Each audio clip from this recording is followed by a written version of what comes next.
We grew so close in the last month of his life. Going to Hawaii for a work trip for me. We had so much fun, laughing. We did everything that I wanted to do. And then within 10 minutes, I get a phone call back. It says, Baylee, call immediately. Call immediately. I'm sitting in the car and I'm just like, this isn't real. This isn't real. We just got back from Hawaii a week and a half prior. We just went on a date on Saturday. This isn't real. We turned the corner onto my street and ambulances, cop cars, fire trucks, the whole street's lit up. And his son stopped me and said, this is real. He's gone. I'd like for you to describe the events of that day in detail, from the time that you woke up to the time that you go to bed, and any context that you think might be useful to understand. Yeah. That morning on Wednesday, March 11th, I woke up like every other normal day, and me and my fiancé, we got the pleasure of working together at the same hospital. Me on the nursing side, him on the construction side. We both had different shifts, so he would go to work earlier than me, and I would go into work a little bit later. And we had a routine that we had. I would start driving into work. He had already been at work for like an hour or so. And he would text me at about 6:45 in the morning every day and text me and say, hey, good morning, beautiful. Where are you? I'm available to walk you into work. Just let me know when you get here. And then I would text him when I was pulling in the parking garage, and he knew exactly where to come get me, and he would walk me in, make sure I had my first hug and my first kiss every day, and make sure that I felt loved. And that was how we would start every single day at work. On that day, that didn't happen. It's 6:45 in the morning, and usually by then I would have heard from him, and I didn't. So I gave him a call, and I was like, hey, because we also have different morning routines, so we just didn't see each other in the mornings. And I said, hey, are you at work? Are you busy, like in a meeting or something? And he just talked to me on the phone, and he was like, no, the lunch we had yesterday made me feel super sick, so I'm actually staying home from work today, and I'm not coming to work. And I was like, oh, okay. Have you been drinking electrolytes? Like, are you okay? Like, do you need anything? And he's like, I just want to go back to sleep. I was like, okay, I'll check on you in a little bit. I love you. I'll see you in a little bit. The time went by through the day. I called him around noon, and he didn't answer the phone. And something just didn't feel right to me. And I called my mom. I was like, hey, have you heard from Jared today? And she was like, no, why? Why would I hear from Jared? I was like, I don't know, something just doesn't feel right today. And I hung up the phone, and within 5 seconds, he is calling me back, and he is just like, I still feel sick, but I'm feeling a little bit better. Are you doing okay? And I said, yeah, just wish you were here having lunch with me, because we have lunch together every day. And then that was the end of that conversation. I said, okay, I'll talk to you in a little bit. I'll let you know when I get off work. Around 2:30 p.m., I texted him asking him for somebody's phone number. And right after that, my stomach shifted, and I felt this heaviness, like something happened. And I wanted to throw up. I wanted to run away. I wanted to fall on the floor. I didn't feel right. Had no idea why. Didn't know. I kept texting him throughout the day, telling him, like, hey, I'm almost done. Like, I realized I started, like, rushing things to get out of work sooner. I started calling, texting more, calling. I'm like, this isn't right. Something's wrong. So I texted his kids, and I said, hey, have you guys heard from your dad today? And they're like, no, it's our mom's week. There's something going on. I said, you know this is unusual of your dad, but I haven't heard from him in hours, and I don't know where he is, and I don't know what he's doing. And me, being the optimist, was thinking he had gone up snowboarding or gone hiking or something. And I said, would you guys mind just going to the house and just seeing if he's okay? I'm still at work. And they get there, and then within 10 minutes, I get a phone call back. It says, Baylee, call immediately. Call immediately. And I call Jared's phone, thinking, oh, he was just sleeping. I'm going to call his phone. Didn't answer. His son calls me and is like, Baylee, he's gone. He's gone. I'm like, what are you talking about? He's gone. And he's like, he's gone. He's in the garage. He killed himself. He is gone. And I didn't believe it.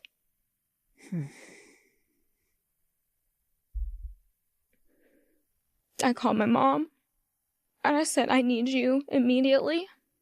Come get in the car. We need to go.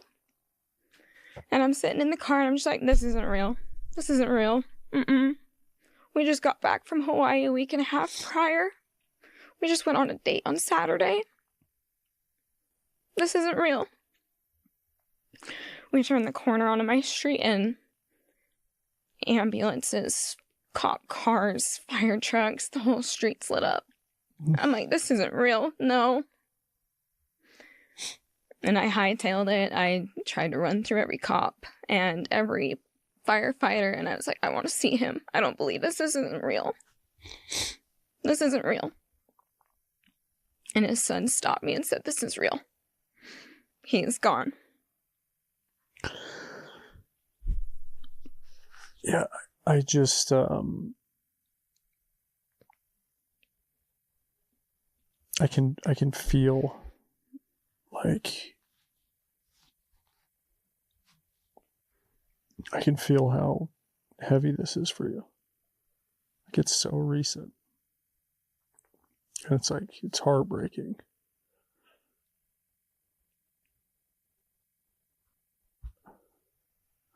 Yeah, I'm so sorry this happened. I don't really know what else to say. Like, I'm sorry that this happened.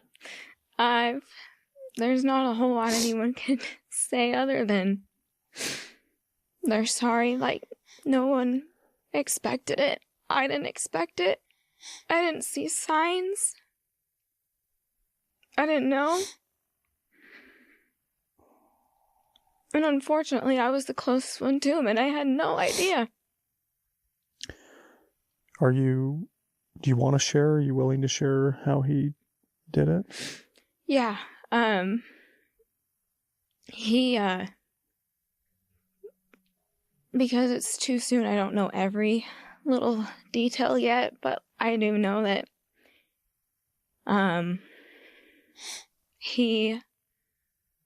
his brother committed suicide 6 months prior.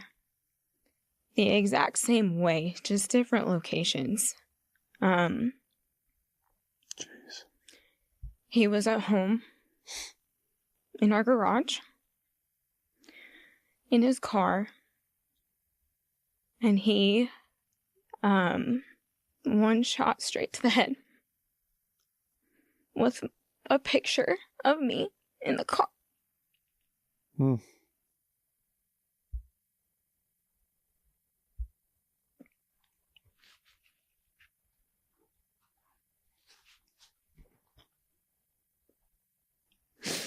He would go to the car when he needed a minute. or to decompress after work. So I understood why the car.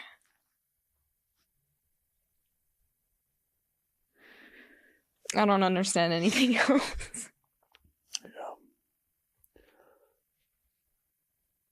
Yeah, I want you to just feel that, like, I'm feeling this with you, you know.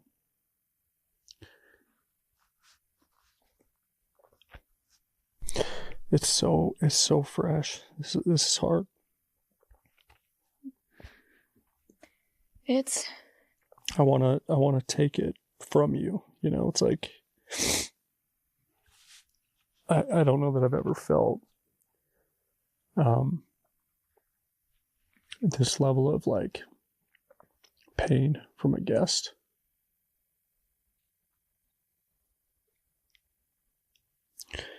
So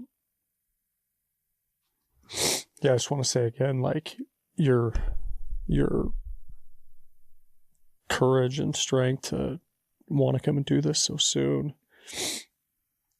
is incredible. I also want to know why, what inspired you to want to come on this show this soon?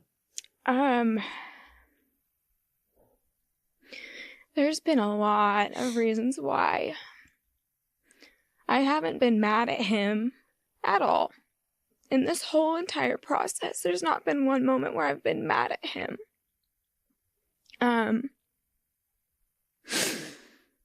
When his brother passed away 6 months ago, or 6 months ago from the day he died, he was very angry. And he was angry that his brother had taken his life and left behind his own 2 kids and a wife. And his brother left letters and things for the kids, and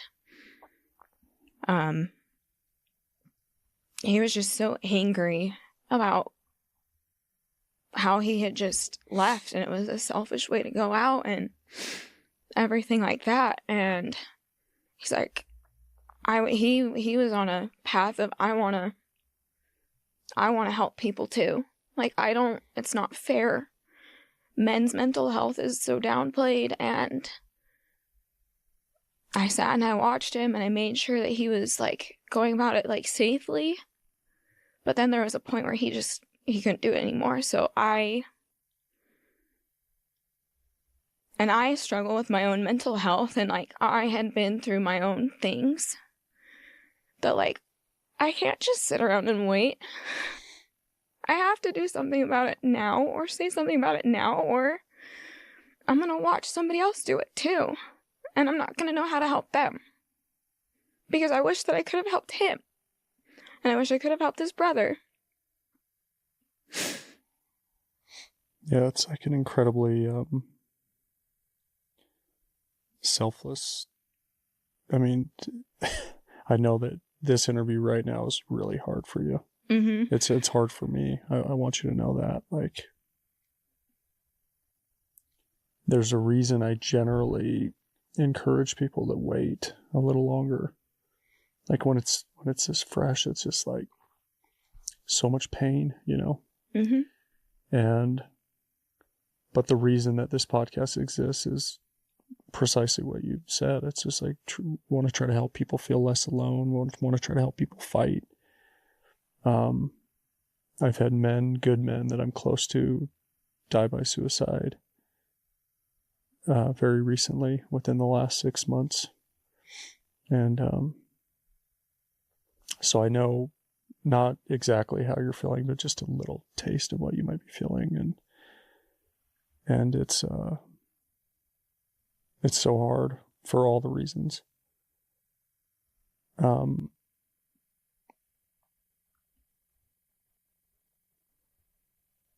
I want to share a video with you. I have never done this before, but I'm feeling inspired to share this with you. And I'd like you to just watch it while we're on camera together.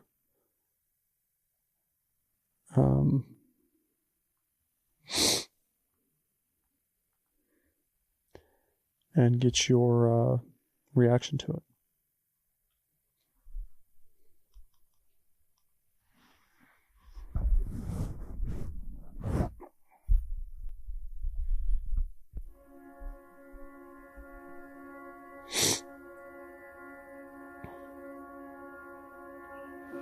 Oh, wow. How are you doing? You good? Oh, sorry. Thank you. How you doing? God, it's exciting, isn't it? Hey?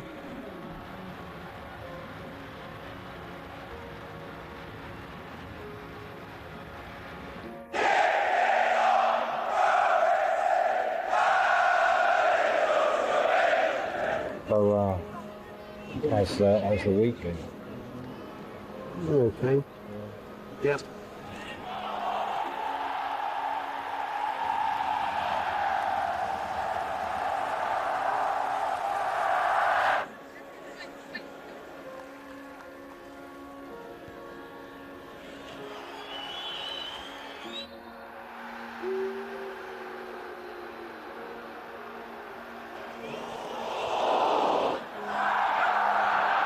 I hope things are better outside of football.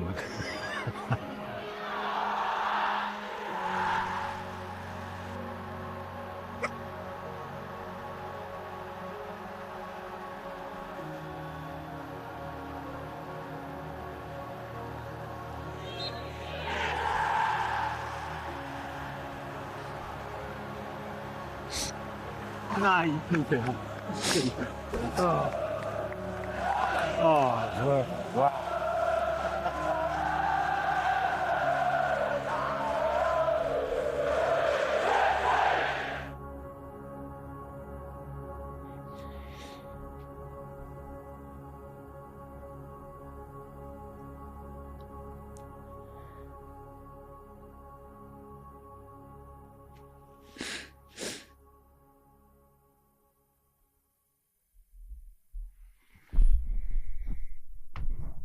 It's not wrong. Yeah, what's occurring for you as you watch that? It just makes me go back to in the last 6 months of our relationship, and like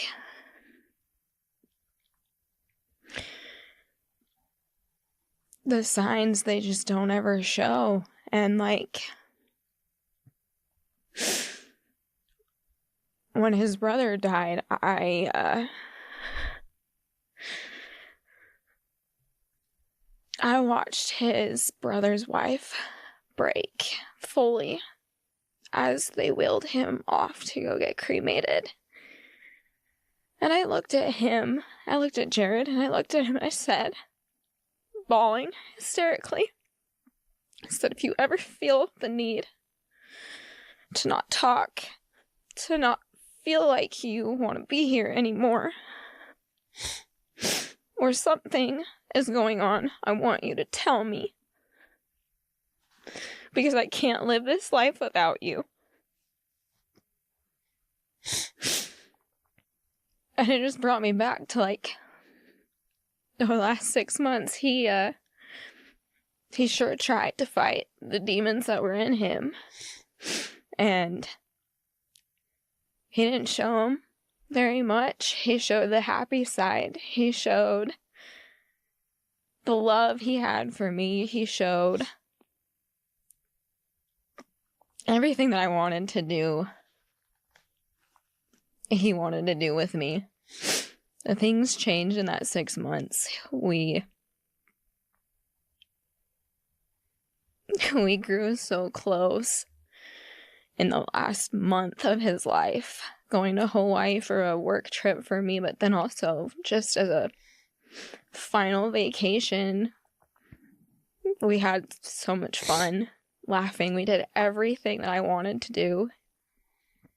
And then our final date, the Saturday before, he wanted to make sure that I was okay and that I remembered the happy version of him.